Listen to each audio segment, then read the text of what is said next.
पवित्र श्रीमद् भागवत गीता, पवित्र चारों वेद, पवित्र कुरान शरीफ, पवित्र बाइबल, पवित्र गुरु ग्रंथ साहिब, पवित्र कबीर साहिब की वाणी में छुपे हुए गूढ़ रहस्य अर्थात तत्व को जानने के लिए कृपया अवश्य सुनिए जगत गुरु तत्वदर्शी संत रामपाल जी महाराज के मंगल प्रवचन। सत साहिब दर्शकों, जब कोई व्यक्ति अपने धर्म में बताई गई हर साधना, हर पूजा, हर भक्ति को पूरे मन से करता है और फिर भी उसे ऐसी भयंकर बीमारी घेर ले जिसकी औषधि उसे कहीं भी न मिले, न किसी डॉक्टर के पास, न किसी तांत्रिक के पास और न किसी धर्मगुरु के पास, तो उसका मन पूरी तरह टूट जाता है। जी हाँ दर्शकों, कुछ ऐसी ही कहानी है गुजरात की रहने वाली अंजना तिवारी जी की। इन्होंने अपने धर्म में प्रचलित सभी प्रकार की भक्ति साधनाएं की, परंतु इन्हीं साधनाओं के दौरान इन्हें एक लाइलाज गंभीर बीमारी हो गई। हर जगह भटकने के बावजूद किसी के पास भी इनकी बीमारी का समाधान नहीं था। लेकिन दर्शकों, आज अंजना तिवारी जी स्वयं कह रही हैं, संत रामपाल जी महाराज ने वह कर दिखाया है जो विज्ञान की समझ से भी परे था। तो दर्शकों, आखिर ऐसा क्या हुआ कि आज लाखों लोग संत रामपाल जी महाराज को भगवान का अवतार मान रहे हैं? इसके पीछे की वास्तविक सच्चाई क्या है? आइए सुनते हैं अंजना तिवारी जी की कहानी इन्हीं की जुबानी। जी नमस्कार। सत साहब सर। क्या नाम है जी आपका? अंजना तिवारी। कहाँ से आए हैं आप? जामनगर गुजरात से आई हूँ। संत रामपाल जी महाराज जी से कब जुड़े आप? 20 जून 2013 को मैं संत रामपाल जी महाराज की शरण में आई। संत रामपाल जी महाराज जी से क्यों जुड़े? मुझे कुछ ऐसी प्रॉब्लम थी जिसका कोई सॉल्यूशन नहीं था। मेरे शरीर में बहुत ज़बरदस्त प्रॉब्लम थी जिसको ना कोई डॉक्टर समझ पा रहा था क्या है, ना कोई ओझा तांत्रिक समझ पा रहा था। मेरे पूरे बॉडी में पेन होता था, जैसे हजारों सुई चुभ रही है, कोई मुझे नोच रहा है, ऐसा होता था। मैं लगभग 17-18 साल में सोई भी नहीं हूँ। मेरे ऊपर कोई दवा काम नहीं करती थी, कोई इंजेक्शन काम नहीं करता था। मैं डॉक्टरों के पास जाती थी, वो बोलते थे पूरी रिपोर्ट नॉर्मल है, पर समझ में नहीं आता था क्या है। जब मेरा ऑपरेशन चलता था तो डॉक्टर इंजेक्शन देते थे मुझे बेहोश के, मैं बेहोश नहीं होती थी। मुझे नींद के इंजेक्शन देते थे, मुझे नींद नहीं आती थी। मेरी बॉडी पार्ट को सुन्न करने का इंजेक्शन लगाते थे, वो भी मेरे ऊपर काम नहीं करता था। वो पेन किलर देते थे, वो भी मेरे ऊपर काम नहीं करता था। तो डॉक्टर परेशान थे कि इतनी ज़बरदस्त तकलीफ है और कोई इंजेक्शन काम कैसे नहीं कर रहा। हमने अपनी लाइफ में कभी ऐसा केस नहीं देखा। जब हम ओझा तांत्रिकों के पास जाते थे या एस्ट्रोलॉजर के पास जाते थे तो वो बोलते थे ये ग्रह है, वो ग्रह है, ये बीमारी है, वो बीमारी है। फिर कोई मुर्गा मांगे, कोई बकरा मांगे, कोई कुछ भी मांगता था। कोई बोलता था महामृत्युंजय का जाप करा लो, कोई बोलता था काली का जाप करा लो, गया करा लो। हमने वो भी करा लिया, 20 लाख चले गए, पर प्रॉब्लम वहीं की वहीं रही, कुछ भी नहीं हुआ। फिर वो लोग बोलने लगे कि नाटक करते हैं कुछ, मतलब ऐसी प्रॉब्लम बोलने लगे। मतलब सब तरफ से हार गए हम। और जो मुझे ठीक करता था, जो ओझा तांत्रिक, पहले तो बोलता था 100% हम ठीक कर देंगे, पर अगले दिन वो हाथ खड़े कर देता था, बोलता था इनके ऊपर कोई ऐसी शक्ति है, इन्हें ब्रह्मा भी ठीक नहीं कर सकता। बोले जो हम इनके ऊपर से हटाने की कोशिश करते हैं तो वो हमारा जान लेने लगता है। तो ओझा तांत्रिक भी हाथ खड़े कर देते थे। मैं एकदम हताश हो गई। सुसाइड के अलावा मुझे कोई रास्ता नजर नहीं आता था, पर मेरा बच्चा छोटा था। मैं सिर्फ रोती रहती, यही पूछती थी कि अगर परमात्मा कहीं है तो वो हैं कहाँ? इस कलयुग में तो परमात्मा आएंगे नहीं। जिसने जो बोला वो पूजा की। कोई बोलता था दुर्गा जी को मानो, कोई बोलता था हनुमान जी का। जिसने जो बोला उनको मानना चालू किया, पर कहीं से कोई रास्ता नहीं नजर आ रहा। आपकी जो बीमारियां थी ये कैसे ठीक हुई? मैं संत रामपाल जी महाराज की शरण में जब आई, मुझे किसी ने पुस्तक भी नहीं दी, कुछ भी नहीं। सिर्फ मैंने आत्मा से पुकारा परमात्मा का, और टीवी पे गुरुजी का उस समय आ रहा था। आपके पास क्या प्रमाण है कि संत रामपाल जी महाराज जी से नाम लेने के बाद आपकी सारी बीमारियां ठीक हो गई, या फिर आपको कोई बीमारी थी भी या नहीं? लोगों को कैसे विश्वास होगा इन बातों पर? क्योंकि हम 18 साल से हमने कोई ओझा तांत्रिक और डॉक्टर किसी को नहीं छोड़ा। कौन कौन से डॉक्टर को आपने दिखाया और कौन कौन से मेडिकल में आप गए? जैसे मैं फिजिशियन के पास भी गई। कौन से मेडिकल में? दिल्ली एम्स में, और स्वरूप रानी हमारा है इलाहाबाद का, वहाँ पर। और भी बड़े बड़े हॉस्पिटल में गई मैं। Gynaecologist, neurologist, psychologist, physiologist, physician, सबके पास। किसी के पास प्रॉब्लम का कोई सॉल्यूशन ही नहीं मिला उन लोग, किसी को भी नहीं। आप इतना जोर क्यों लगा रहे हैं? आप क्यों कह रहे हैं कि संत रामपाल जी महाराज जी से नाम दीक्षा ले लो? आखिर इंटरव्यू देने का आपका मकसद क्या है? मेरा इंटरव्यू देने का यही मकसद है कि मैं 18 साल से जिंदगी और मौत के बीच में झूली हूँ, और कोई मुझे ठीक नहीं कर पाया था। यहाँ तक कि सबने बोल दिया था हमने लाइफ में ऐसा केस ही नहीं देखा। डॉक्टरों ने भी, ओझा तांत्रिक ने भी, वो भी बोलते थे कि हमारे पास बहुत बड़े बड़े भूत प्रेत वाले आए, पर हमने ऐसा नहीं देखा, ऐसा केस हमने देखा ही नहीं जिसको कि हम ठीक ही नहीं कर पा रहे हैं। और वो चीज़ हमारे ही ऊपर आ जा रही है हमारी जान लेने के लिए। और डॉक्टर तो ये बोलते थे हमने ऐसा कोई केस नहीं देखा कि हम कोई दवा दें और इंजेक्शन दें और पेशेंट के ऊपर वो काम ना करे। ये पहला केस है जिसके ऊपर कि कोई इंजेक्शन काम नहीं कर रहे हैं, कोई दवा काम नहीं कर रही। वो मतलब मेरा ऑपरेशन चालू हो गया था पर मैं बेहोश नहीं हुई थी। फिर मुझे बोलना पड़ा कि मैं मतलब होश में हूँ और मेरी पार्ट भी शुद्ध नहीं हुआ है। डॉक्टर मतलब इतने हताश हो गए थे कि जैसे मेरा ऑपरेशन पूरा करके वो खुद ही वैष्णो देवी चले गए कि मतलब अब मेरे को मतलब परमात्मा के ऊपर उन्होंने छोड़ दिया। उस समय डॉक्टरों ने ही, जो साइंस नहीं मानती है भगवान को, मेरा ऑपरेशन के बाद वो खुद वैष्णो देवी चले गए और मैं उनसे ठीक भी नहीं। ऑपरेशन तो मेरा हो गया पर मेरी प्रॉब्लम वहीं की वहीं रही। फिर भी तो मुझे समझ में नहीं आया कि ऑपरेशन भी हो गया सब कुछ, फिर भी मेरी प्रॉब्लम वहीं की वहीं है। फिर मेरा मतलब वही सुबह उठ के सबको ढूंढना कि आखिर परमात्मा है कहाँ। पर उस समय गुरुजी का सत्संग आता को लगाया और देखा। उसके बाद मैंने पूरा सत्संग सुना तो मुझे सत्संग बिल्कुल हटके लगा। जैसे और लोग बताते वो ज्ञान बिल्कुल अलग था जो मेरे को समझ में नहीं आता। एक अजीब सा ज्ञान है ये तो। फिर मेरा इंटरेस्ट बढ़ता चला गया। फिर मैं रोज उठ के संत रामपाल जी महाराज का सत्संग आता था, फिर मैं डेली उसको रूटीन से देखने लगी उसको। फिर उसके बाद मैंने धीरे धीरे उसमें एक्सपीरियंस वालों को देखा। तब मैंने देखा कि मुझे गुरुजी ने इतना बचाया है दूसरे संतों के पास जाने के लिए। ये एक मैं बहुत बड़ी बात आप लोग को बताना चाहूंगी कि जब मैंने देखा तो मुझे लगा कि किसी को गुरु बनाने से हमारे कष्ट दूर होते, गुरु मंत्र ले। तो मैंने सोचा कि मैं ज़्यादा दूर क्यों जाऊँ, आशाराम के पास चले जाती हूँ, ये तो यहीं पर अहमदाबाद में है। तो जब मेरे मन में ये आया कि गुरु मंत्र लेने से ही ठीक होता है तो मैंने आशाराम को बनाने को सोचा। तो अगले दिन इंटरव्यू में आशाराम वाला आ गया भगत बताने कि वो आशाराम के पास से हार के यहाँ आया। मैंने सोचा ये तो यहाँ से हार के आया। फिर मैंने सोचा क्यों ना राधा स्वामी को बना ले, मेरे पड़ोस में ही थी वो, राधा स्वामी को बहुत मानती थी। तो जब मैंने राधा स्वामी के लिए सोचा तो अगले दिन इंटरव्यू में राधा स्वामी वाला भी आ गया। उसके बाद मैंने ब्रह्म ऋषि शिव कुमार स्वामी के लिए सोचा। अगले इंटरव्यू में नेक्स्ट दिन ब्रह्म ऋषि शिव कुमार स्वामी वाला भी आ गया बोलने कि वो वहां से हार के यहाँ आया। फिर मैंने सोचा अवधूत बाबा शिवानंद जी के बारे में जब मैंने सोचा नेक्स्ट दिन वो भी आ गया। मेरे लिए एक इतना बड़ा चमत्कार की तरह था कि मैं जिन गुरुओं के लिए सोच रही थी संत रामपाल जी मुझे उन सब से बचाते चले जा रहे थे। ऐसा भी तो हो सकता है कि संत रामपाल जी महाराज अपने अनुयायियों को पैसे दे करके या फिर किसी तरह का प्रलोभन दे करके दूसरे संतों के बारे में कुप्रचार कर रहे हो, दूसरे संतों की निंदा कर रहे हो। ऐसा भी तो हो सकता है। जी नहीं, संत रामपाल जी महाराज न कोई पैसा देते हैं और न किसी संतों की निंदा करते हैं और न उनके भगत किसी संतों की निंदा करते। ये बहुत बड़ी गलत धारणा है इस जगत के अंदर। न उनके भगत निंदा करते हैं न संत रामपाल जी महाराज निंदा करते। वो सच्चाई दिखाते हैं और उनके भगत भी जो जगत वालों के पीछे सिर्फ हमारे गुरु जी संत रामपाल जी महाराज जी की सच्चाई जो वो दिखा रहे हैं उसका प्रमाण लेकर ही घूम रहे हैं। वो भी निंदा नहीं कर रहे हैं। ये जगत सोचता है निंदा कर रहे हैं पर वो भी निंदा नहीं कर रहे हैं। उनके भगत भी बहुत भलाई का काम कर रहे हैं। संत रामपाल जी महाराज जो सच्चा ज्ञान दे रहे हैं उसी को वो पूरे जगत में दिखा रहे हैं कि ये सच्चा ज्ञान है, आप इसको यानी देखिए और संत रामपाल जी महाराज की शरण में आइए।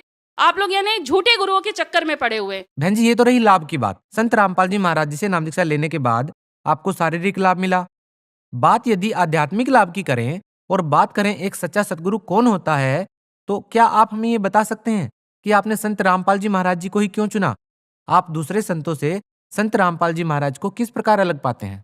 क्योंकि दूसरे संतों ने हमें मतलब ये आध्यात्मिक ज्ञान दे ही नहीं पाए। वो सृष्टि रचना भी नहीं बता पाए। वो ब्रह्मा विष्णु महेश के माता पिता भी नहीं बता पाए। दुर्गा जी के पति कौन है उन्होंने हमें कोई ज्ञान दिया ही नहीं ऐसा जिससे कि हम विश्वास करें। और संत रामपाल जी महाराज पूरा मतलब पूरी एक एक टॉपिक पूरा दिखाते हुए हमको पूरा ज्ञान करा रहे और वो भी पूरे शास्त्र खोल के हमें, वेद कुरान बाइबल गुरु ग्रंथ साहिब पूरे खोल के हमें दिखा रहे हैं सच्चाई। बिल्कुल सही बात है। बहुत सारे धर्मगुरु हैं, लोगों को ये डिसाइड करना मुश्किल हो गया है कि कौन सही है और कौन गलत है। प्रैक्टिकल करके लोगों को पता चल रहा है कि कौन सही है और कौन गलत है। जैसा कि आपने प्रैक्टिकल किया और पाया कि आपको जो शारीरिक परेशानियां थी वो संत रामपाल जी महाराज जी से नाम दीक्षा लेने के बाद ठीक हो गई। इसी प्रकार संत रामपाल जी महाराज जी से लाखों लोग जुड़े हुए हैं। संत रामपाल जी महाराज जी के जो फॉलोअर्स हैं वो बढ़ते जा रहे हैं। यदि आपसे बात करें अन्य अनुभव के बारे में तो आप संत रामपाल जी महाराज जी से नाम दीक्षा लेने के बाद उन अनुभव के बारे में बताइए जो आपको प्राप्त हुए हैं। और लाभ जैसे ये हुए हैं कि पहले मेरे हस्बैंड हाई पोस्ट पे हैं, डीजीएम की पोस्ट पे, लाखों की तनख्वाह उनकी है। पर मैं जो तकलीफ झेल रही थी उसमें हमारे घर में 1 रुपए भी नहीं होते थे, क्योंकि जितनी तनख्वाह थी उसका डबल हमारा हर महीने ओझा तांत्रिकों के पीछे जाता था। और जब से मैं संत रामपाल जी महाराज की शरण में आई हूँ मेरा 1 रुपया नहीं गया। आज 4 साल हो रहे हैं लगभग। मैंने कोई दवा भी नहीं खाई है, कोई भी नहीं। इवन मुझे सर्दी खांसी और बुखार भी नहीं होता है। जो लोग संत रामपाल जी महाराज जी से जुड़ना चाहते हैं, उनसे नाम दीक्षा लेना चाहते हैं, वो संत रामपाल जी महाराज जी से नाम दीक्षा कैसे ले सकते हैं? आज संत रामपाल जी महाराज ने हर डिस्ट्रिक्ट में नामदान केंद्र खुलवा दिया है। संत रामपाल जी महाराज की ये जो ज्ञान समझता है उसके बाद वो अपने नामदान सेंटर पे अपने डिस्ट्रिक्ट में पता करके वहां जाके नाम उपदेश ले सकता है। संत रामपाल जी महाराज जी के बारे में आप क्या संदेश देना चाहेंगी? मैं सभी अपने जगत के भाई बहनों से यही बोलना चाहूंगी कि जैसे आप हर चीज ट्राई करते हो, एक बार आप संत रामपाल जी महाराज को भी ट्राई करके देखिए, उनकी पुस्तक ज्ञान गंगा पढ़िए, उसमें यानी सच्चाई देखिए। आप जो अपने जो भी पूजा पाठ करते हो, देवी देवताओं को मानते हो, आप एक बार सिर्फ शास्त्रों में लिखा है कि कलयुग केवल नाम आधारा सुमर सुमर नर उतरे पारा। तो जब हमारे शास्त्रों में ही लिखा है कि कलयुग में भक्ति इतनी आसान होगी कि नाम सुमरण से इंसान पार हो जाएगा, तो फिर ये लाखों मंदिर क्यों बने हुए हैं? यहाँ क्यों लोग जा रहे हैं? क्यों लोग बद्रीनाथ केदारनाथ जा रहे हैं जब हमारे शास्त्रों में ही प्रमाण है? जब हमारे शास्त्रों में ही प्रमाण है, ये पंडित ही हमें बोलते हैं कि बहुत खुशनसीब है वो जिन्हें मनुष्य जन्म मिलता है मनुष्य जन्म के लिए, तो देवी देवता भी तरसते हैं। तो यहाँ पर ही आप अपना कॉमन सेंस यूज कर लीजिए कि जो देवी देवता भी मनुष्य जन्म पाने के लिए तरसते हैं, तो उन देवी देवताओं की पूजा करके हम कहाँ जाएंगे? देखिए, आप एक एजुकेटेड महिला हैं। मेरा अंतिम सवाल आपसे ये है कि आपका ज्यादातर फोकस अन्य धर्मगुरुओं के ऊपर ही क्यों रहता है? क्या आप लोग हिंदू धर्म के खिलाफ कोई साजिश तो नहीं रच रहे हैं? जी नहीं, ये हमारे संत रामपाल जी महाराज का ये जो भी प्रचार है, ज्ञान का जो सच्चाई है, वो किसी धर्म से रिलेटेड है ही नहीं है। ये तो उनके उसमें ही लिखा हुआ है कि जीव हमारी जाति है, मानव धर्म हमारा, हिंदू मुस्लिम सिख ईसाई धर्म नहीं कोई न्यारा। हम सिर्फ ये कह रहे हैं कि हमारे धर्म ग्रंथों में जैसे पूजा पाठ लिखी है, बस हमें उसी तरीके से करनी है। और संत रामपाल जी महाराज भी हमारे जो धर्म ग्रंथों में लिखा है उसी के अनुसार हमें भक्ति करा रहे हैं। जी, बहुत बहुत धन्यवाद। सत साहिब। दर्शकों, अभी आपने सुने संत रामपाल जी महाराज से दीक्षा प्राप्त करके सुखी हुए भक्त के अनुभव। अब देखिए जगत गुरु तत्वदर्शी संत रामपाल जी महाराज के मंगल प्रवचन। अब क्या कहते हैं, जय तुझे राजपाट भी चाहिए, हमरा धर ले ध्यान। कहते विभीषण का भाग बडेरा, दासा तन आया तिस नेड़ा। दासा तन आया बिस्वे बिसा, जाको लंक दई बख्शीसा। ऐसा दासा तन है भाई, लंक बकस्ते वार न लाई। आदीनी के पास है ये पूर्ण ब्रह्म दयाल, मान बढ़ाई मारियो बेअदबी सरकाल। कहते विभीषण का भाग बडेरा, बड़भागी था वो जिसमें दासातन आधीनी आई। और ऐसा दासातन है भाई, ये आधीनी ऐसी वस्तु है, लंक बकसते वार नहीं लाई। सोचा भी नहीं तो रामचंद्र जी खुद भी तो अपना आदमी बिठा सकते थे लंका में, लेकिन मालिक की दया थी, एकदम सेकंड भी नहीं लगाए विभीषण को बिठा दिया। सर्कमस्टांस परमात्मा ने बनाए। तो यहां कहते हैं ऐसी ये आधीनी विनम्रता, इसमें इतने गजब के गुण हैं, जो भक्ति करे अधीन रहे। लेकिन ये तो है पिछले इतिहास। परमात्मा अपने सामर्थ्य को आपके हृदय में बनाए रखना था कि है कोई शक्ति ऐसी जो ऐसी अनहोनी भी कर सकती है जो कोई नहीं कर सकता। लेकिन अब इस समय में आपको वो यथार्थ ज्ञान भी देना है और भक्ति भी देनी है। तो कहने का भाव ये था कि हम पहले सतयुग त्रेता द्वापर में हम दुखी नहीं थे। आज से 50 वर्ष पहले का तो मेरे भी याद है, ऐसे कोई रोग भयंकर गामा में हमने देखा नहीं। जो आज कैंसर तो ऐसी होगी जैसे खांसी जुकाम होया करे, क्यों कर्म इतने बिगड़ गए हमारे। हमने कर्म बिगाड़ लिए और मिलना वही था जो हमारे भाग में है। ये हमें को बताने वाला मिला नहीं, को दर्द ये करने वाला नहीं मिला कि गलत कर रहे हो बच्चों, ये मत करो, जहर खा रहे हो तुम। तो हमने 50 साल में इतने कर्म बिगाड़ दिए, अब सबकी बिरानमेटी हो रही है। यहाँ देख रहे हो आप कितने दुखी हो गए। तो ये बच्चे अनजानपने में विष खा के गलतियां करके पाप को मांगे, अब ये भोगने पड़ रहे इनको। अब इस परमात्मा के पास वो पावर है, शक्ति है कबीर साहब के पास, ये हमारे पिता है। बच्चा कितनी गलती कर ले, माँ बाप के पास आकर फिर से क्षमा याचना कर ले, तो उसको फिर से सारी सुविधा सौंप देता है, बेटा ठीक ठाक रहे, कर ले, सारी सुख देगा। तो ये वो समर्थ है। गलतियां होगी, इसको भी मालूम है, अनजान नहीं है ये। लेकिन अब टिके रहना, यहाँ पर जो रोगी आते हैं अधिकतर आते हैं, भक्तों के अनुभव सुन के आने लग गया, अच्छी बात है। और तो कोई ठिकाना है नहीं, वो तो सब जगह भटक तो लिए ही है। यहाँ तो सुख होगा ही होगा, लेकिन होगा उनको जो कति और आस छोड़कर जब यहाँ आएंगे। अब अधिकतर देख रहा है दास, भगत लेते चल तू वहां जाते ठीक हो जाएगा। अब वो दुखी है, उन सोचते चलो वहां भी देख लेता हूं। तो जो ये सोच का है चलो वहां देख लेता हूं, फिर यहाँ भी ऐसी सुविधा उसको नहीं मिलेगी। यहाँ तो कति समर्पित होकर आवे, अखे परमात्मा हमें और कोई जगह ठिकाना नहीं रहा, और दया कर 2 मिनट में ठीक करे, 3 मिनट नहीं लगे।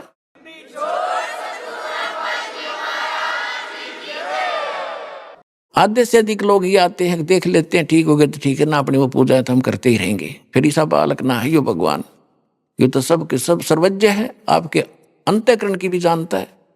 तो यहाँ पर आपने बहुत से देखे होंगे भक्त जिनको इतना सुख हुआ, वो सब जगह थक लिए, हार लिए, ये सोच लिया था कब इसका कोई विकल्प, कहीं ठिकाना नहीं और कोई इसका अल्टरनेट नहीं। वो 2 मिनट में ठीक करे दाता।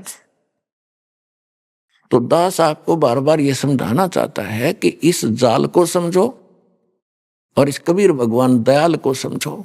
ये कौन है, ये क्यों भटक रहे हैं आपके पीछे पीछे। अब जो प्रसंग चल रहा था हम उसी पर आते हैं कि एक यज्ञ है धर्म की, और दूसरी यज्ञ है ध्यान, और तीसरी यज्ञ हवन की, चौथी यज्ञ प्रणाम, और 5वीं यज्ञ यहाँ ज्ञान की है। तो ये 5 यज्ञ आपसे यहाँ कराई जाती है। आप धर्म देख रहे हो, ये कहने की आवश्यकता नहीं, सबकी आत्मा मानती है इस बात को कि यहाँ जो सुविधाएं है शायद विश्व में नहीं होगी।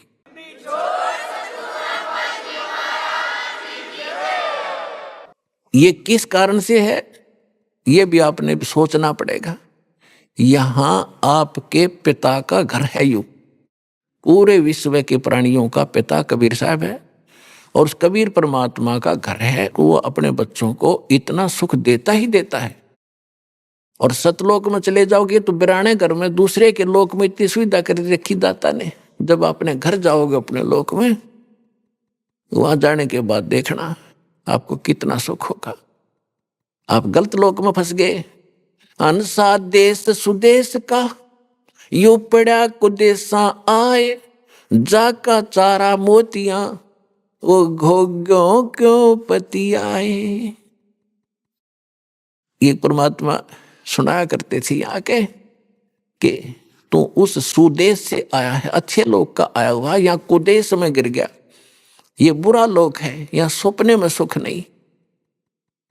कहीं आप जंगल में देखो जाके, शेर दाव लगाए बैठा है, हिरण मृगों की लाइन आ रही है, झपट कर खा जाता है। शेष बच्चों को वो लिए भागे फिर रहे हैं, मेरा परिवार है, मेरा परिवार है। कोई भैंस गाय जा रही है, उनको पकड़ के झपट के मार लेता है। तो ये काल ऐसा है, इस लोक में आप ऐसे में रह रहे हो। पग पग पर यो तग तक मारे, काल अचानक बाणा। पग पग पर तक तक का मारे, तुम्हें जब चाहेगा उसी को झपट लेगा। कहीं एक्सीडेंट करा देगा, कितना फ्लड ला देगा, कहीं भूकंप के कारण या रोग के कारण, हार्ट अटैक के कारण। इसने तो रोज 1 लाख जीव खाने हैं, और आप इसके लोक में और सुख खोज रहे हो, क्योंकि आप अभी तक उस लोक से परिचित नहीं थे जो गीता अध्याय नंबर 18 के श्लोक नंबर 62 में कहा है। गीता अध्याय नंबर 15 के श्लोक नंबर 4 में कहा है कि अर्जुन तू सर्वभाव से उस परमेश्वर की शरण में जा। गीता ज्ञानदाता कहते उस परमेश्वर की कृपा से तो परम शांति को और शाश्वतम स्थानम, यानी उस अविनाशी स्थान सत्यलोक अमर लोक को प्राप्त होगा, जहां जाने के बाद साधक फिर लौटकर कभी संसार में नहीं आते। और परमात्मा से परिचित ज्ञान से आदरणीय गरीबदास साहिब जी ने कहा है कि सतगुरु मिले तो इच्छा मेटे, पद मिल पदे समाना, चल हंसा उस लोक पठाऊं जो आदि अमर अस्थाना। 4 मुक्ति जहां चंपी करती माया होरी दासी, दास गरीब अबे पद पर से वो मिले राम अविनाशी। शंखों लहर मेर की उपज कैर नहीं जा कोई, दास गरीब अचल अविनाशी सुख का सागर सोई। अब यहां तो स्वर्ग चले गए, तो वापस गरीबदास जी ने कहा है कि आगे गए ना बावड़े, ये रहते भी सब जाही, बिन साहिब की बंदगी कहीं ठोर ठिकाना नहीं। आज आप यहां पर हो, खूब व्यवस्था है, बढ़िया कोठी कार, बेटे बेटी सब सेट हो रहे हो, कल मृत्यु होगी, पुण्य किए हैं स्वर्ग में जाओगे। यहां से हुई चलो चलो उठाओ फूको गाडो, स्वर्ग चले गए। स्वर्ग में अपने पुण्य जितने थे वह मलाई खाई, खत्म हुए पुण्य, चलो नरक में डालो। जब नरक का समय पूरा हुआ, चलो गधा बनो। गधे का समय पूरा हुआ, मृत्यु हुई, चलो कुत्ता बनो। कुत्ते की समय पूरा हुआ, चलो फिर सुअर बनो। और फिर कभी मनुष्य बने तो फिर मनुष्य बनो, फिर मरे फिर चलो। या चलो चलो तो भाई सतलोक आश्रम से मिटेगी। या जितने जल्दी आ जाओगे उतना जल्दी कल्याण होगा।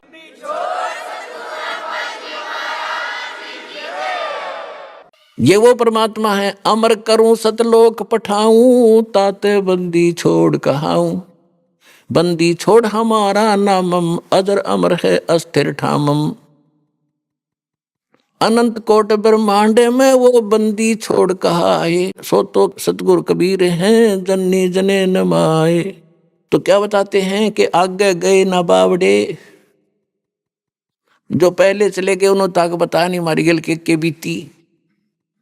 और रहते भी सब जा, और बिन साहिब की बंदगी कहीं ठोर ठिकाना ना। साहिब माने समर्थ परमात्मा। अन्य भगवानों की भक्ति से भी आपकी चलो चलो नहीं मिटेगी। इस समर्थ की शरण में आने से ही आपको वो स्थान प्राप्त होगा जो गीता अध्याय नंबर 18 के श्लोक नंबर 65 में और 15 के श्लोक नंबर 4 में अंकित है। अब यहाँ पर आपको उसी की ट्रेनिंग और उसी का कोर्स कराया जा रहा है कि आप यहाँ की जो ट्रेनिंग करोगे, इस कोर्स में पास होगे ट्रेनिंग में, तो आपको सतलोक में जॉब मिलेगी। और वो सतलोक आपको बता दिया और भगवान ने बताया। फिर जिन संतों को परमात्मा ऊपर लेकर गए फिर वापस छोड़ा, उन्होंने परमात्मा के उस आंखों देखे स्थान और सामर्थ्य को अपनी अमृतवाणी में बताया है। कौन कौन थे? आदरणीय धर्मदास साहिब जी, आदरणीय मलुकदास साहिब जी, आदरणीय नानक देव साहिब जी, आदरणीय दादू साहिब जी, आदरणीय गरीबदास साहिब जी, गांव छुड़ानी जिला जज्जर हरियाणा वाले, आदरणीय गीसा दास साहिब जी, गांव खेकड़ा जिला बागपत उत्तर प्रदेश वाले, आदरणीय स्वामी रामानंद जी। तो इन महापुरुषों ने परमात्मा मिले और उन्होंने उस परमात्मा से परिचित होकर उस लोक को देखा और फिर हमारे को बताया। लेकिन हम नहीं समझ पाए, हम बालक थे, हमारी बुद्धि इतना काम कर नहीं थी उस समय, क्योंकि हम शिक्षित नहीं थे। और शिक्षा आपके लिए एक बार तो ये अभिशाप बन गई हमारे लिए।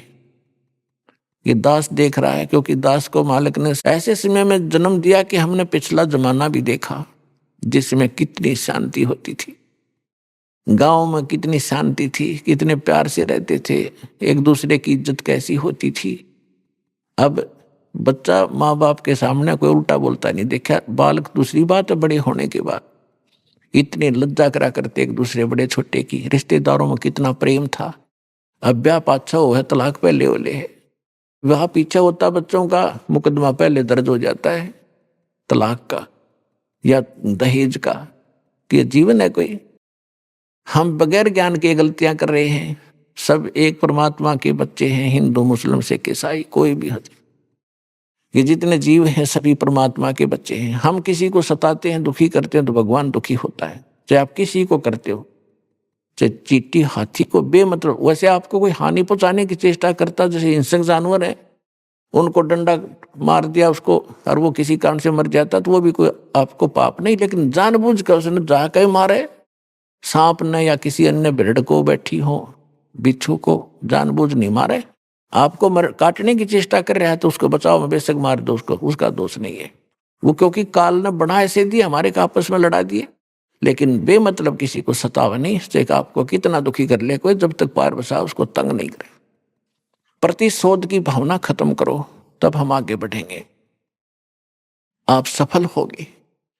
परमात्मा कहते हैं जैसे आपको कोई गलत भी बोलता है, उसे ज्ञान नहीं, वो तो साकेट आदमी है, अपने बाप ने भी ऐसे ही बोलता होगा। कहते साकेट का मुख बंबई है, निकलने वचन भुजंग, और ताकि औखद मौन है, विष नी व्यापे अंग। अब साकेट का मुंह वो तो बंबई है, बंबई में तो सांप निकले, सर्प बंबई है बिल से, और फिर वो तो सर्प निकलेंगे तो काटेंगे आपको, उसके वचन तो काटने वाले ही होंगे, आपको दुखी ही करेंगे। उसकी औषधि बताई है, मेडिसिन बताई है कि चुप रहे, बोले नहीं, उसने जवाब नहीं दे, ताकि औखद मौन है, फिर उसका जहर आपका असर नहीं करेगा। कबीर साहब कहते हैं कि साकट और सवान को उल्ट जवाब नहीं दे। आप कुत्ता भौंक रहा है, आप उसने धमकाओगे और दूना भौंकेगा, कहते हैं बोल रहे नहीं, भौंक भांक आप टिक जाएगा। तो ऐसे साकट को वो आपने कुछ कह रहा है, आपको उत्तर देने लगोगे तो दूना बकवाद करेगा, आप चुप हो जाओगे, 10-5 मिनट भौंक के कुत्ते की तरह आप सेट हो जाएगा। तो फार्मूले बताए हैं परमात्मा ने, आप इसको अप्लाई करना। कबीर जो तो को काटा बोए, ताको बो तू फूल, तो है फूल के फूल है, वा को है त्रिशूल। अब तो आपको कोई हानि करता है तो आप उसका प्रतिशोध लेने के लिए हानि ही मत करना, उससे बचे रहना, लेकिन उसको हानि मत देना। और फिर भी भगवान के बच्चे समझकर जहां भी आपके सत्र का कोई काम उसके प्रति आवे तो उसको लाभ ही देना। तो फिर देखना भगवान कैसे करेगा कि आपको तो भले का फल भला होगा और उसके बुरे का फल उसको 3 गुना ज्यादा मिलेगा। इतना हमारे अंदर धैर्य नहीं रहा, क्योंकि हमें ज्ञान नहीं, हम तो सोचा बस ही नाश हो इसका जो इतने बुरे कर रहा है। ऐसे व्यक्ति का भी नाश ना होगा जो बुरे करे, तो और किसका होगा। लेकिन परमात्मा का विधान है कि जब तक उसके पूर्व जन्म के पुण्य चल रहे हैं, वो कितने खोटे खोदो, कितने जुल्म करो, वह उसकी माल गाड़ी भरने लग रही है पापों की, और पुण्य नाश होने लग रहे हैं। जब वो पुण्यों वाली बोरी खत्म होगी, थैला उसका, वो इन्वर्टर चार्ज पहले का था वो खत्म होगा, फिर एकदम सुविधा बंद होंगी, उसकी वो दुर्गति शुरू होगी। दुनिया देखा करे। यदि ऐसा नहीं है तो भगवान ही नहीं है, भगवान है तभी तो हम उसके पीछे लगे हैं, और भगवान है तो उसके प्रत्येक वचन का पालन करके इस भक्ति रूपी सफर पर आप बढ़ोगे तो निर्बाध आगे चलते रहोगे, नहीं तो आप लट्ठम लट्ठा होकर वहीं फिर खड़े रहेंगे। हम तो परमात्मा कहते आवत गाड़ी एक है, उल्टों होवे अनेक, कहे कबीर ना उल्टियो वा रहे एक की एक। गाली ही से उपजे कलह कष्ट और मीच, हार चले सो साधु है, लाग मरे सो नीच। कहते हैं एक बार आपको कोई गाली देता है, आप शांत रहना, देन दे, मायूस सा होकर खड़ा हो जा, उसके साथ बहस नहीं करे, भगवान पर ध्यान लावे, सुमन करने लग जा। आवत गाली एक है, और आपने उसको दूसरी उल्टी गाली दे दी तो 10 और देगा, क्योंकि वो तो संगर का आ रहा है, काल ने भेज रखा है, तैयारी करके भेज रखा है, तो उसका नाश कराने के लिए। भगत से टकरावे कोई आदमी, उसका तो नाश निकट है, प्रहलाद से टकराया था उसका बाप, और भी बहुत से कारण ऐसे हैं, तो उनका तो नाश होया करे जो भक्ता गेल टकरावर। तो आपने तो पता ही है, इसके उल्टे लाग लिए जो बेमतलब खस्सा हमारे से आकर के, कोई बात नहीं, कोई चीत नहीं, वैसे गाली दे आपको आकर। तो कहते हैं आवत गाली एक है, और उल्टोगे तो हो जाएंगे अनेक, और कह कबीर ना उल्टियो, गाली मत दियो उससे, वह रह जाए एक की एक, वही टिक जाएगा फिर वो। फिर कहते गाली ही से उपजे कलह कष्ट और मीच, मीच माने मृत्यु तक हो जाते हैं। इस गाली से ही थपड़म थपड़ा मुक्का मुक्का गालम गाला, पहले उसने गाली दी, फिर उसने दी, फिर उसने दी, फिर वो जा रहा है सिंगर का लठ मारेगा, फिर आप मारोगे, आप भी मर सकते हो, वो भी मर सकता है। तो गाली ही से उपजे, और कलह कष्ट और मीच मौत तक हो जाती है। और कहते हार चले सो साधु है, हार के चल पड़े वो तो संत है। और लाग मरे सो नीच, उससे गेल गुट्टुम गुट्टा हो मरे या मार दे, वो तो नीच है। तो पुण्यात्मा हमने कुछ सीखना पड़ेगा मालिक के इन वचनों से, और हम सफल होंगे, तभी सफल होंगे। आप देख रहे हो इस दास के साथ 1994 से लेकर आज तक, जब से ये मार्ग शुरू किया है, 2-3 वर्ष तो कम लोगों को पता लगा, फिर तो मस्तारना शुरू कर दिया। इन नकली संतों ने अपने शिष्यों को भुका भकूक ऐसा जुल्म करा, लेकिन हम शांत रहे, मालिक के वचनों पर डटे रहे और अपना उद्देश्य नहीं छोड़ा। आज हम सफल हुए, वो सारे फेल हो गए, और एक दिन ऐसा ही आपके साथ होगा।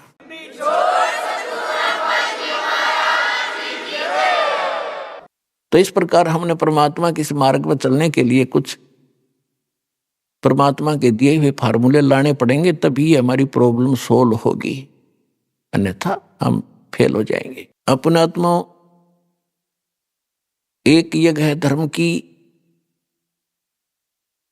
आप यहां देख रहे हो कितना भंडारा चल रहा है। पहले हम पुराने समय में देखा करते थे, तो उस समय आप उन सभी प्रजाजनों के पुण्य उनके साथ होते थे। वर्षा नहीं होती थी तो गांव के लोग इकट्ठे होकर के एक धर्म भंडारा किया करते थे। उसमें क्या करते थे कि 2-3 क्विंटल चावल बनाया करते मीठे, उसमें गुड़ शक्कर गेर के, और फिर सारे बैठ के वहां भगवान के नाम पे भंडारा करते थे। बैठकर सारे वहां खाते थे, भगवान की चर्चा करते थे। तो कहते हैं वर्षा हो जाया करती है। उस एक छोटे से भंडारे से 1 क्विंटल 2 क्विंटल चावल बना के आप पे खानते वर्षा कर दिया करता भगवान, क्योंकि उनके पुण्य ठीक थे। आज यहां देख रहे हो आप कैसे धर्म हो रहा है, कितने क्विंटल चावल यहां पर बनाए जा रहे हैं, और बाकी अन्न धर्म भगवान के दरबार में क्या हो रहा है। तो कहने का भाव ये है कि अब ये जो पुण्य हो रहा है, ये के घाट घालेगा, ये के कसर छोड़ेगा आपके लिए। जो इतना गजबकार विधिवत हो रहा है, शास्त्र अनुकूल हो रहा है, तो ये पुण्य आपके पापों को साथ नाश करेगा। और वो केवल हम जैसे कोई इच्छा करके दान धर्म करते हैं, तो उस किए हुए दान का हमने फल यही खत्म कर लिया। कहते बिन इच्छा जो देत है सोए दान कहावे, फल बाँचे नीतास का फिर अमरापुर जावे। जैसे आप पुण्यात्माओं, आप यहाँ आते हो, जो दुखी होते हैं वो भक्त सच्चे दिल से जो हमसे जुड़ते हैं, तो उनको परमात्मा आशीर्वाद से लाभ देता है, स्टार्ट करता है उनका, कि ताकि इनकी दृढ़ आस्था बने मेरे में, और काल तक बच के ये मेरे शरण में रहें, ताकि इनको सुख दूं। तो यहाँ आने वाले का अपना कोई पुण्य नहीं होता। पुण्य होता तो दुखी ना होता। जब उसकी बैटरी चार्ज होती तो एक आधा पंखा चल रहा होता या बल्ब जल रहा होता, सारे फेल हो लिए, तब तो यहाँ आयो। सब जगह घूम फिर लिए, वहां भी कोई राहत नहीं मिली, तब यहाँ आयो। तो यहाँ परमात्मा अपने कृपा से आपको अपने कोटे से लाभ देता, उनको जो सच्चे दिल से है। और जो न्यू आए हैं, देख लूंगा यू मुझे ले आया फलाना, उनको यहाँ कोई लाभ नहीं होगा। तो उनको लाभ अपने कोटे से देता है भगवान, फिर वो ठीक होते हैं, फिर उनकी आस्था बढ़ती है, फिर उनसे मंत्र कराए जाते हैं, भाई जाप करो, प्रणाम करो, सत्संग सुनो। तो ये साथ की साथ चार्जिंग शुरू होगी आपकी, और सब प्रकार के चार्जर लगा दिए जाते हैं। सारे ट्रीटमेंट, जैसे ज्यादा रोगी होता है डॉक्टर ग्लूकोज भी ला दे, ग्लूकोज में ताकत के इंजेक्शन भी ला दे, और वैसे रोग काटने के इंजेक्शन लगाता, तभी तो बचा पाता उसको। तो यहाँ आकर आपका ट्रीटमेंट शुरू होता है। सारे ही ट्रीटमेंट, सारे टैबलेट लगाए जाते हैं ताकि आपकी आत्मा तुरंत स्वस्थ हो जाए। एक यज्ञ है धर्म की। यहां आप देखते हो भूखे प्यासे दुखी व्यक्ति आते हैं, और जहां पहले हम भी जाते थे, 10 साल सर जाया करता था। राजस्थान के अंदर एक चूरू जिला है, उसके में एक सालासर गांव है, वह हनुमान जी का एक मंदिर बना हुआ है, वहां प्रति वर्ष जाया करता था। वहां टूक बेला नहीं, टाइम पे को पूछड़िया नहीं, कित बैठ जा, कितना पढ़ो, कितना मरो, होटलों पर रोटी मिलो ना मिलो, धक्के खा खा जाओ। और दुखी बहुत जाया करते वहां भी, कोई भूत प्रेत की बाधा वाला, कोई वैसे रोगी है, बाबा जी सुखी करियो। वो बाबा जी है वहां तो एक मूर्ति रखी थी वहां पर, उसने बाबा जी समझा करते। तो इस प्रकार यहाँ ऐसे दुखी आते हैं। तो ये इतनी सुविधा मिलने से आदि आत्मा तो वैसे ही शांत हो जाती है, और फिर सुख तो होना ही होना भगवान के दरबार में। आगे हो, ये कोई बात है? गर्मी से जलता हुआ व्यक्ति एसी रूम में आ जावे तो स्वाभाविक है वहां तो ठंड होगी ही होगी। और वहां भी ठंड नहीं है तो उसका एसी को नहीं चलता, एसी लगा जरूर रखा है पर पावर नहीं है। जैसे नकली संत पंथ आश्रम बनाए बैठे हैं, वो एसी चला रहे हैं पर उनके पास बिजली का कनेक्शन नहीं है जिस तो एसी ठंडा करता हो। आश्रम तो बना रखे हैं, संत भी बन रहे हैं, सत्संग भी करते हैं, लेकिन उनके पास उस मालिक का कनेक्शन नहीं जो ऊपर से आता है। और वो लाभ देगा, एसी चलेगा तभी तो लाभ होगा, लगाने से थोड़ा ही लाभ देगा वो। तो यहाँ परमात्मा का सतलोक से आया हुआ वो शांत और सुख देने वाला एसी चालू है दिन रात। कभी आओ कभी सुख मिलेगा।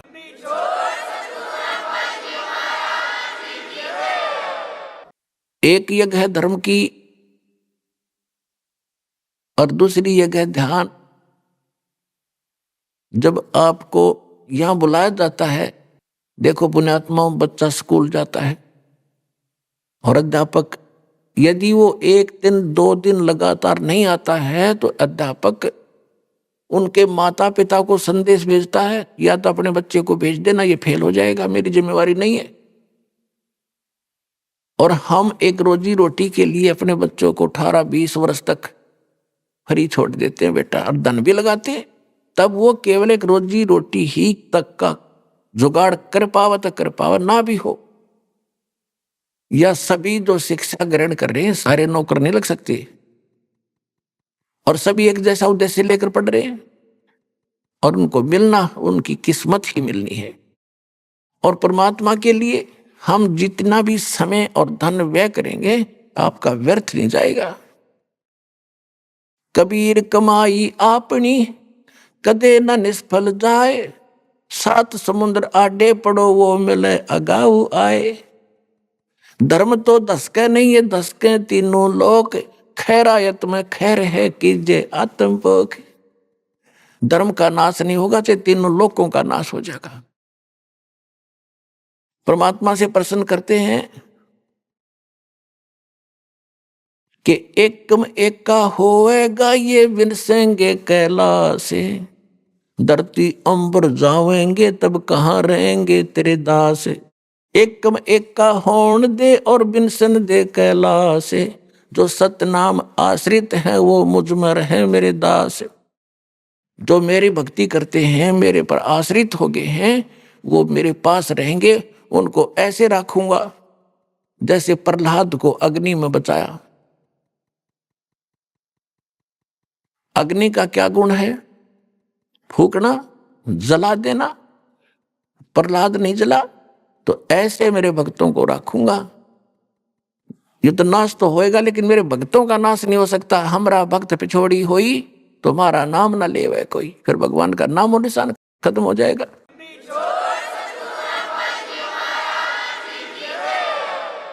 धर्म तो धसके नहीं, धसके माने नाश नहीं होगा धर्म का। और 10 को तीनों लोग खैरायत में खैर है। खैरायत यानी धर्मकरण में खैर है। और कीजे आत्मपोख, यह सबसे बड़ा पुण्य है।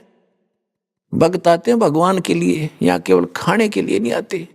ये तो खाना अपना साथ भी बांध के ले जाया करते, हमने खूब देखा, जाते थे हम और वहीं और कहीं भी खा लेते, लेकिन भगवान मिल जाता। यहाँ खाने के लिए नहीं आते, ये भगवान के लिए आए। और जो परमात्मा के लिए आते उनकी व्यवस्था कर दी जाए अपने पल्ले से धन ला के, तो कितना पुण्य होगा उन आत्माओं को। आप देख रहे हो यहाँ पर कैसे उसका सदुपयोग हो रहा है। दास अपने घर से 2-4 कुर्ते पजामे लेकर आया था, और भगत आप पे दे दे एक आधा कुर्ता पजामा पैंट की को वो डाल लेता हूं, और बाकी टोटली पैसा परमात्मा का, परमात्मा के बच्चों पे प्रयोग हो रहा है। आप यहाँ देख रहे हो 5-5 क्विंटल घी का तो हलवा बनता है, सारा देसी घी लगाया जाता है और कोई दूसरा ये वनस्पति घी का हम यहाँ प्रयोग नहीं करते, क्योंकि उसमें बहुत ज्यादा मिलावट बनी हुई होती है। और मैं अपने मुख से कोई यहाँ की व्यवस्था की प्रशंसा नहीं करूंगा, क्योंकि आपसे कोई छुपा नहीं है। और दूसरी बात यह है कि हम यहाँ हवन करते हैं अपने आत्मा, जैसे आप पहले तो अपने कोटे से भगवान आपको सुख देगा, कुछ दिन आपको कहेंगे बेटा भक्ति कर, भजन कर, डट के विश्वास रख। यदि आप भजन करते हो विश्वास करके, तो आपको उसी दिन वो 4 दिन शुरू कर देगा काम, आपको बहुत से लाभ शुरू हो जाएंगे। और फिर भी 1-2 महीना आप ये सुमन कर रहे हो, फिर भी लाभ नहीं हो रहा, पता होता है दास को कि ये भक्ति ढंग से नहीं कर पा रहा। फिर उसको कहा जाता है बेटा एक ज्योति करा, ज्योति यानी हवन यज्ञ। धर्म तो वो करते ही आप आते हो, धर्म यज्ञ में थोड़ा बहुत दान कर दिया, कोई 10 रुपये 100 रुपये डालते ही हो, ताकि ये तो स्वाभाविक है आपका, वैसे भी आपका पहले से स्वभाव है धर्मकरण का। तो उससे क्या होता है कि उसका फल आपको तुरंत मिल जाता है। फिर कई कहते हैं जी मैं ऐसे ऐसे एक पाठ कराऊंगा, मेरा लड़का हो जाता है, या मेरा फलाना काम हो जाए तो एक पाठ करा दूंगा, संकल्प कर लिया और आपने वो काम भी हो गया, आपने पाठ करा दिया, तो वो बराबर हो गया। आपने जो पाठ कराया और वो जो किसी उद्देश्य से अपनी मनोकामना पूर्ति के लिए, तो वो काम भी हो गया और उसका फल भी बराबर हो गया।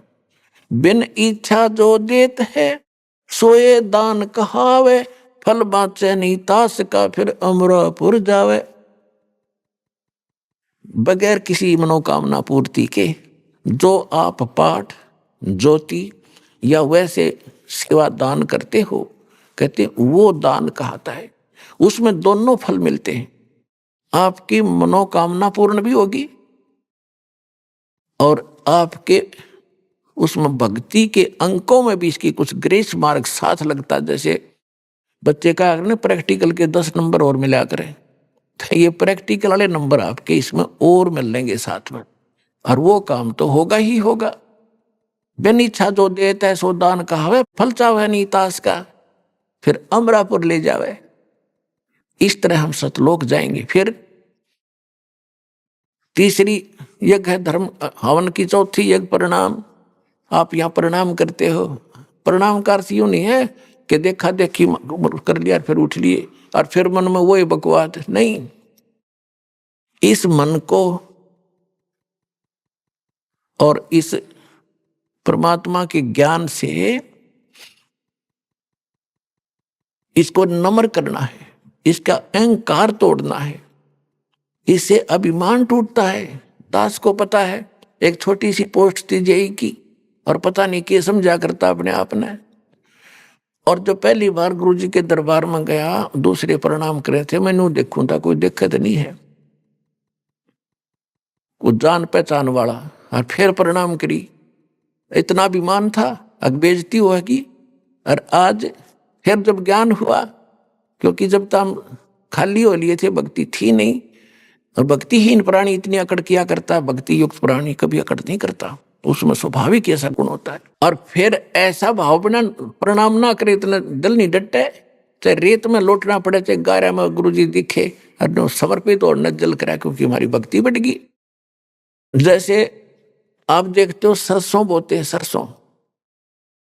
सरसों बोते हैं, उसका फली आती है प्रारंभ में, तो उसमें कोई दाने नहीं होते, यानी वो कीमती वस्तु नहीं उसके अंदर, इसलिए वो यूं खड़ी है उसकी सारी फली।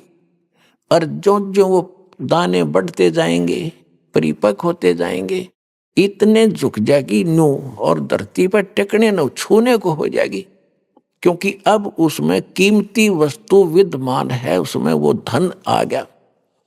तो इसी प्रकार जिस व्यक्ति में भक्ति बढ़ती चली जाएगी, वो सरसों की तरह उसमें भक्ति धन इतना जोर देगा कि वो धरती में टिका के रखेगा, टेकन न हो जाएगा। यानी जड़ों प्रणाम तक करूँ और चाहे रेत में लौट जाऊं दाता के लिए, इस माटी का के बनेगा, या कल फूक दी जाएगी, इसको ऊपर गधे लौटेंगे, कुत्ते लोट मारा करेंगे।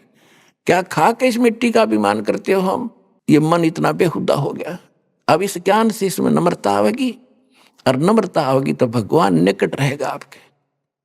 अभिमान परमात्मा को कति पसंद नहीं, और हम उसको ज्यादा लिए फिर रहे थे, तो ये व्यस निकाला जाएगा अभिमान वाला।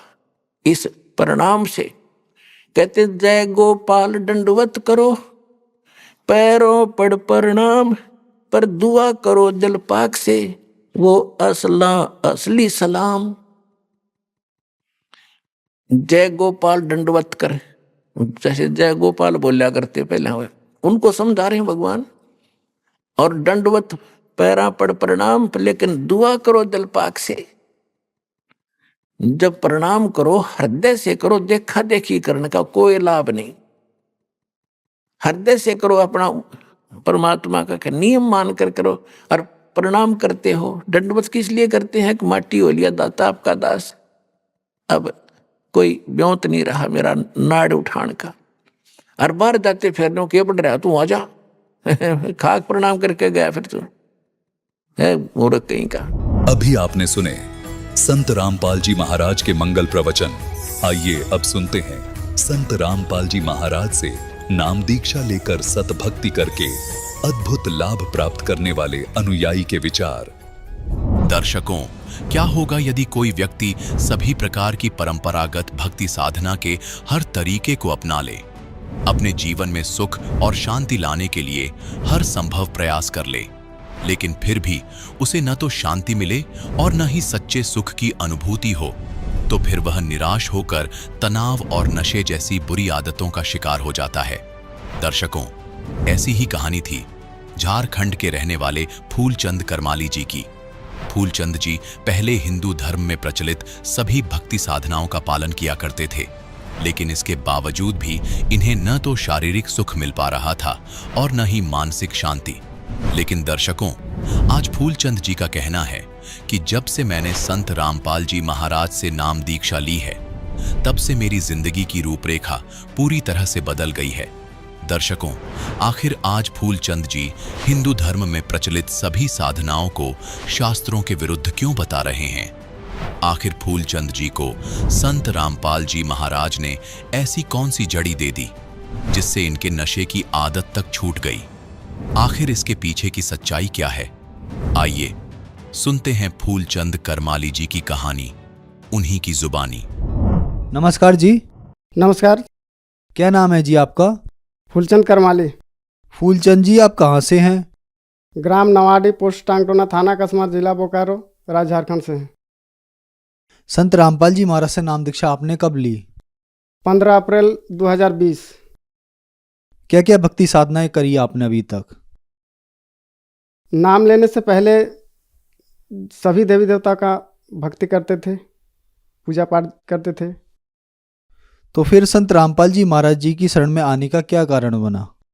संत रामपाल जी महाराज जी के शरण में इस तरह से आए, मेरा भाई जो हमसे छोटा है वो पहले नाम लिया हुआ है गुरु जी के शरण में, संत रामपाल जी महाराज जी के शरण में पहले आया हुआ है। तो वो जब हमको एक ज्ञान गंगा पुस्तक दिया, बोला कि भैया एक बार इस पुस्तक को पढ़ो, ये बहुत अच्छा लिखा हुआ है, इसमें भक्ति बताया गया है। तो हम उसको इग्नोर कर देते थे। तो एक दिन वो सत्संग सुन रहा था शाम के समय में, तो हमको अच्छा नहीं लग रहा था। उस बगल में ही हम रहते थे, ज़ोर ज़ोर से साउंड करके सुन रहा था। तो हम उसको मना करने के लिए गए, बोले भाई थोड़ा कम साउंड करके सुनो या तो बंद करो, हमको नहीं अच्छा लगता है। तो भाई बोला कि भैया इतना चिढ़ो मत, थोड़ा सा आके बैठ के देखो, अगर अच्छा नहीं लगे तो आज के बाद हम नहीं चलाएंगे यहाँ सत्संग। तो हम सोचे कि भाई रिक्वेस्ट कर रहा है तो एक बार देख लेते हैं। तो देखने लगे सत्संग, तो बहुत अच्छा लगने लगा धीरे धीरे। तो ज्ञान गंगा पुस्तक हमको दिया, बोला कि एक ज्ञान गंगा पुस्तक बहुत अच्छी है, इसको पढ़ो। हम सोच रहे थे कि परमात्मा भी कोई है या नहीं। पहले हम जो भक्ति करते थे उसमें श्री विष्णु, श्री शंकर भगवान, श्री ब्रह्मा जी को ही परमात्मा बताया जाता था। लेकिन हम दिमाग में कन्फ्यूजन रहता था कि श्री विष्णु, श्री ब्रह्मा, श्री शिव, ये तीनों अलग अलग हैं। फिर कभी बताते हैं कि नहीं तीनों एक ही हैं। फिर विष्णु पुराण जब हम लोग देखते थे तो उसमें बताता था कि नहीं विष्णु भगवान सर्वे सर्वा हैं, परमात्मा बताते हैं उसमें। और जब महादेव जी का देखते थे सीरियल तो उसमें बताता कि नहीं महादेव जी हैं सृष्टि के रचयिता। हम तो कन्फ्यूजन में थे तो हम समझ नहीं पाते थे, लेकिन ये चीज़ हमको दिमाग में रहता था कि कोई तो होगा जो सबका सृष्टि किया हुआ है, सबका रचना किया हुआ है, लेकिन हमको ये मार्ग नहीं मिल रहा था। हम शुरू से ही भक्ति में आस्था रखते थे, लेकिन इन्हीं देवी देवता के चक्कर में हम कन्फ्यूजन में रहते थे। तो ज्ञान गंगा जब मिला हमको, सृष्टि रचना पढ़े तो हमको समझ में आया कि नहीं परमात्मा है, जिनकी भक्ति करने से सभी का कल्याण होता है, रोग दुख करते हैं, वो सभी प्रकार के कष्टों को निवारण करते हैं। तो उसी बीच में तो मेरी दीदी का दिमागी दौरा हो गया और वो लॉकडाउन के समय में था। हम लोग सभी इधर उधर इलाज करते जा रहे थे, लेकिन कहीं पर इलाज नहीं हो रहा था, कोई इलाज करने के लिए तैयार नहीं था। ओझा वैद्य भी हम लोग कराए थे। लास्ट में हम लोग को मैंने समझ में आया कि परमात्मा तो हैं। मेरा भाई बोल रहा था कि नहीं सो अगर परमात्मा के शरण में जाती तो ये ठीक हो जाती। तो हम लोग फिर विचार किए सभी को कि एक बार चलते हैं, नाम लेते हैं और फिर देखते हैं क्या होता है। संत रामपाल जी महाराज जी के नाम ले लिए ऑनलाइन के थ्रू से। जैसे कि आपने बताया कि आपने संत रामपाल जी महाराज से ऑनलाइन नाम दीक्षा ली, तो संत रामपाल जी महाराज से ऑनलाइन नाम दीक्षा लेने के बाद क्या आपको लाभ भी हुए? जी, लाभ यह हुआ कि दीदी धीरे धीरे ठीक हो गई। वो उसका दिमागी हाल खराब था, वो पागल हो चुकी थी और लॉकडाउन में कोई इलाज नहीं कर रहा था। दीदी को हम लोग पहले दिखा रहे थे उस तरह का कि कहीं भूत तो नहीं लगा है, कहीं वो किसी ने या तो डरा दिया है या तो कुछ किया है, तो इस तरह से ओझा वैद्य कर रहे थे। तो ओझा वैद्य से भी नहीं ठीक हो रहा था। तो लॉकडाउन में हम लोग को दिमाग दिया किसी ने कि इलाज कराओ, तो इलाज कराने के लिए गए तो उस टाइम में डॉक्टर भी नहीं इलाज कर रहा था, बोल रहा था कि लॉकडाउन में नहीं इलाज होगा। अगर इलाज भी कहीं होता था तो हम लोग के पास उतना पैसा नहीं था कि उसको बड़ा हॉस्पिटल या तो बड़ा डॉक्टर के पास ले जाके दिखाएं। तो इस तरह से डॉक्टर के भी पास गए, जनरल डॉक्टर के पास, तो नहीं इलाज किया। तो हम लोग सोचे और हम लोग का गरीब आदमी का कोई इलाज नहीं है, केवल परमात्मा ही, भगवान ही हम लोग को साथ दे सकता है। तो इसीलिए हम लोग सोचे कि परमात्मा, हमको तो ज्ञान हो चुका था ज्ञान गंगा पुस्तक से कि परमात्मा आए हैं इस धरती पे वर्तमान में। तो हम लोग गए, बोले कि नहीं चलो संत रामपाल जी महाराज जी के शरण में जाएं। तो शरण में जाने के बाद दीदी धीरे धीरे ठीक होने लगी। हमको और विश्वास होने लगा कि हाँ वास्तव में सही है। पढ़े तो थे, लेकिन हमको वास्तविक दिखने को मिला जब दीदी ठीक हो गई। एक हफ्ते में ठीक हो गई, बढ़िया से बात करने लगी, सारा चीज़ उसका हरकत सब सुधर गया। उसके बाद उसका लाभ ये हुआ, और मेरा पर्सनली लाभ ये है कि हम पहले बहुत नशा करते थे। इसी उम्र में हम इतना इतना गुटखा खाते थे, शराब भी पीते थे, गांजा भांग दारू सिगरेट जो भी था नशे वाला चीज़, ये संगति के साथ हम लोग करते थे। तो बहुत करते थे। दिन में आदत इस तरह का बन गया था, 10-12 गुटखा जैसे हो गया, कमला पसंद हो गया, शिखर हो गया, उस टाइम में चलता था, पराग हो गया। इस तरह से जहाँ जिस तरह का जाते थे उस तरह जैसा मिलता था उस तरह के गुटखा खाते थे, 10-12 खा जाते थे दिन में। और धीरे धीरे मेरा मुंह जो खुलने नहीं लगा था, इतना छोटा हो गया था, चावल भात भी नहीं खा पाते थे हम, इतना छोटा हो गया था मुंह। और नशा के चलते मेरा पेट में गैस बनते जाता था और गैस से पेट दर्द करता था। जगह जगह में इलाज भी करवाते थे, ठीक नहीं होता था। डॉक्टर बोलता था नशा मत करो, गुटखा मत खाओ, लेकिन संगति में छोड़ नहीं पाते थे हम। संत रामपाल जी महाराज जी के शरण में आने के बाद नशा छूट गया। पेट दर्द हमको रोज करता था, लेकिन नशा नहीं छोड़ पाते थे। जब शरण में आए संत रामपाल जी महाराज जी के, तब नशा छूटा, और नशा छूटने के बाद पेट दर्द मेरा गायब हो गया, पेट दर्द नहीं करने लगा। उसके बाद और मेरा बीमारी था क्या कि डिप्रेशन में धीरे धीरे हम जाने वाले थे। सोचते सोचते हम बेहोश हो जाते थे, गिर जाते थे। संत रामपाल जी महाराज जी के शरण में आने के बाद वो भी पूर्ण रूपेण ठीक हो गया, अब तंदुरुस्त हैं। और तीसरा लाभ और हुआ कि जब मेरा बच्चा 4 साल का था तो उस टाइम जॉन्डिस हो गया, उसको जॉन्डिस हो गया। जॉन्डिस होने के बाद देहाती इलाज कराए थे आयुर्वेदिक, जिसमें 15 दिन चला गया, और 15 दिन जाने के बाद ठीक नहीं हुआ उसका दवाई से। तब ले गए डॉक्टर के पास। डॉक्टर के पास गए तो डॉक्टर ने बताया कि नहीं कि इसका खून बनना बंद हो गया है, और खून बनना बंद हो गया है, अब नहीं बनेगा, इसको खून चढ़ाना पड़ेगा, तभी जाके आपका बच्चा रह सकता है, नहीं तो नहीं बचा पाएंगे इसको आप। तो हम लोग गरीब परिवार से हैं, इसके वजह से खून तो रोज़ चढ़ा नहीं पाएंगे, प्रत्येक महीना चढ़ाने का बोल रहा था कि प्रत्येक महीना चढ़ाना पड़ेगा। तो हम लोग सोच रहे थे कि इतना खून कहाँ मिलेगा, कौन देगा, कैसे बचा पाएंगे, बहुत टेंशन में हो गए थे हम लोग। डॉक्टर ने जवाब दे दिया था, बताया था कि इसका खून बनना बंद हो गया है, अब इसका कोई इलाज नहीं है, इसका इलाज ऊपर वाला ही कर सकता है, बाकी हमसे नहीं होगा। जब तक ये ज़िंदा रहेगा तब तक इसको महीना महीना में खून चढ़ाना पड़ेगा, नहीं तो ये ज़िंदा नहीं रहेगा। संत रामपाल जी महाराज जी के शरण में आने के बाद हम लोग प्रार्थना लगाए, और प्रार्थना लगाने के बाद वहाँ से आदेश आया कि परमात्मा दया करेंगे, और उसके बाद फिर चेक करवाए।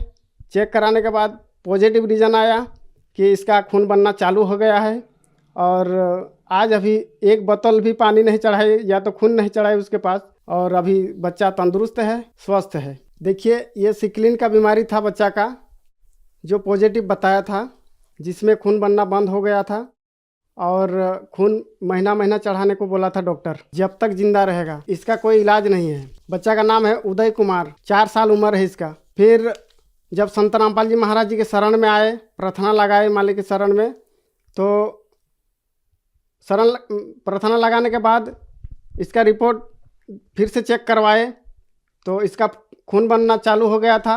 पहले इसका इतना ग्राम खून रह गया था, 4.6 ग्राम। संत रामपाल जी महाराज जी के शरण में प्रार्थना लगाए, हे परमात्मा, अगर इस बच्चे का खून बनना बंद हो गया है, नहीं अगर खून बनना चालू होता है तो नहीं बचा पाएंगे परमात्मा, सो आप दया कीजिए। उसके बाद हम रिपोर्ट फिर से करवाए, चेक करवाए तो 6.7 ग्राम खून हो गया। उसके बाद अभी तक बच्चे को एक बूंद भी खून नहीं चढ़ाए हैं। अभी बच्चा तंदुरुस्त है, ठीक है, स्वस्थ है। जबकि डॉक्टर बताया था कि इनका खून बनना बंद हो चुका है। डॉक्टर ने ये बताया कि ये लाइलाज बीमारी है, इसका कोई इलाज नहीं है। जबकि संत रामपाल जी महाराज जी के दया से आज वो बच्चा ठीक हो गया और स्वस्थ है।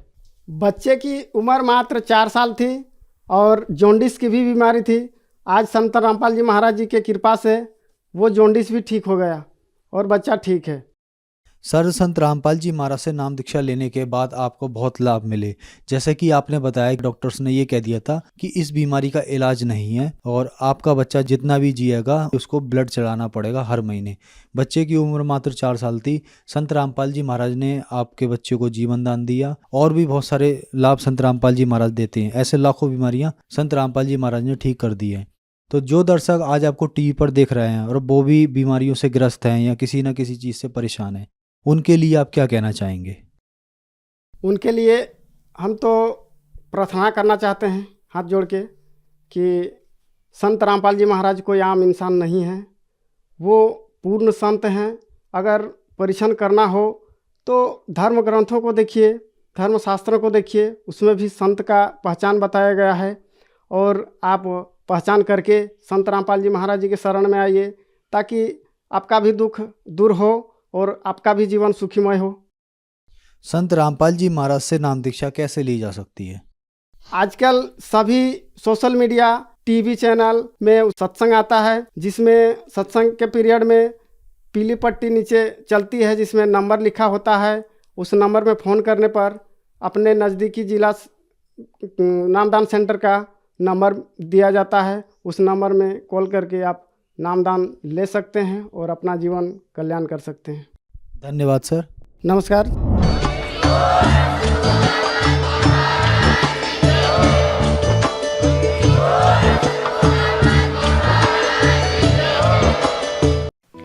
आप सुन रहे थे जगत गुरु तत्वदर्शी संत रामपाल जी महाराज के मंगल प्रवचन। अधिक जानकारी के लिए संपर्क करें।